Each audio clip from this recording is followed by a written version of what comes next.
Okay, Assalamualaikum warahmatullahi wabarakatuh dan selamat sejahtera. Okey, kita masuk subtopik yang kedua, 1.2 makmal sains anda. Okey, apa itu makmal sains?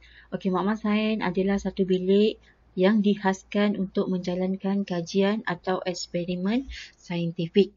Okey, di dalam makmal terdapat pelbagai bahan dan radas. Okey, jadi kita kena mengenal pasti apa nama radas dan apa fungsi setiap radas.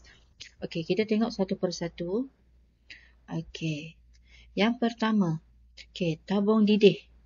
Okey, fungsi tabung didih memanaskan bahan kimia dalam kuantiti yang kecil. Okey, tabung uji mengisi bahan kimia dalam kuantiti yang kecil.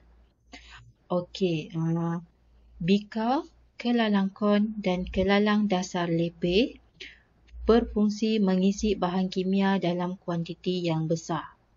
Okey, seterusnya silinder penyukat menyukat isi padu cecair. Okey, buret menyukat isi padu cecair dengan tepat. Okey, pipet menyukat isi padu cecair yang tepat, yang tetap. Okey, tungku kaki 3 menyokong radar semasa pemanasan. Okey, kasar dawai fungsinya menyebarkan haba dengan sekata semasa pemanasan. Corong turas menuras atau menapis pepejal tidak larut daripada campuran. Okey, balang gas untuk mengumpulkan gas. Okey, kaki retort berfungsi untuk memegang atau menyokong suatu radas. Okey, piring sejat tujuannya untuk penyejatan. Okey, di dalam makmal sains, kebanyakan bahan kimia yang kita gunakan dalam makmal adalah berbahaya. Okey, jadi kita mesti perhatikan simbol amaran pada botol bahan kimia dengan teliti sebelum menggunakan untuk mengelakkan sebarang kemalangan. Okey, kita tengok simbol-simbol amaran. Okey, ada 6 simbol amaran. Okey, yang pertama, bahan merengsa. Okey, bahan merengsa adalah bahan kimia yang merengsa boleh menghasilkan wap. Okey, wap atau wasap yang dapat memedihkan mata, hidung dan tekak. Okey, elakkan daripada menghidu wap atau wasap. Okey, gunakan bahan kimia tersebut di dalam kubuk wasap. Okey, dekat makmal selalu adalah bahagian kubuk wasap. Okey, contoh dia bahan merengsa adalah kloroform dan amonia. Okey, yang kedua, bahan radioaktif. Okey, bahan radioaktif boleh mengeluarkan sinaran radioaktif yang dapat menyebabkan kanser. Okey, bahan radioaktif ni sangat berbahayalah.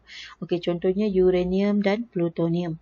Okey, yang ketiga, bahan mengakis. Bahan kimia ini bersifat mengakis. Okey, jangan sentuh bahan ini kerana akan melecurkan kulit kita. Okey, sekiranya bahan kimia ini dah terkena pada kulit, okey, cepat-cepat cuci bahagian tersebut dengan air yang banyak. Okey, contoh dia asid dan alkali pekat lah. Contoh asid hidroklorik pekat, asid sulfurik pekat. Okey, yang keempat, bahan beracun atau toksik. Okey, bahan kimia ini beracun atau toksik. Jangan minum, jangan makan, jangan menghidu atau merasa bahan ini. Okey, contohnya merkuri dan klorin. Okey, seterusnya bahan mudah meletup. Bahan kimia ini mudah meletup. Gunakan bahan ini mengikut arahan dengan cermat. Okey, contohnya gas hidrogen dan gas butana. Okey, yang terakhir, bahan mudah terbakar. Bahan ini mudah menguap atau terbakar. Okey, jauhkan bahan ini dari sumber api atau haba. Gunakan bahan ini mengikut arahan dengan cermat. Okey, contoh bahan mudah terbakar adalah petrol dan alkohol. Okey, di dalam makmal sains mesti ada peraturan dan langkah-langkah keselamatan yang perlu awak ikuti. Okey, untuk mengelakkan kejadian yang tidak diingini. Okey, kita tengok beberapa peraturan di dalam makmal.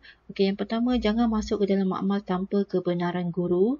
Okey, jangan mulakan eksperimen sebelum diarahkan oleh guru. Okey, sentiasa baca arahan dan fahami arahan eksperimen terlebih dahulu. Gunakan semua bahan kimia dan peralatan dengan betul dan cermat. Okey, dilarang minum, makan dan bermain-main di dalam makmal. Okey, dilarang mengeluarkan peralatan dan bahan kimia dari makmal. Okey, kembalikan peralatan dan bahan kimia ke tempat simpanan asal jika dialihkan. Pastikan tempat menjalankan eksperimen sentiasa kemas dan bersih. Cuci semua peralatan dan buang bahan buangan mengikut kaedah yang betul. Cuci tangan dengan air dan sabun sebelum meninggalkan makmal. Okey, ini adalah beberapa langkah keselamatan ketika menggunakan bahan kimia dan radas. Okey, yang pertama, jangan halakan hujung tabung uji ke arah diri sendiri atau orang lain. Okey, gunakan cermin pelindung mata ketika mencampurkan atau memanaskan bahan kimia. Okey, jauhkan bahan kimia yang mudah terbakar daripada sumber api.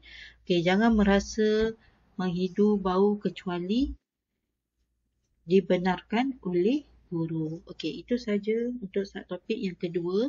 Sekian, terima kasih.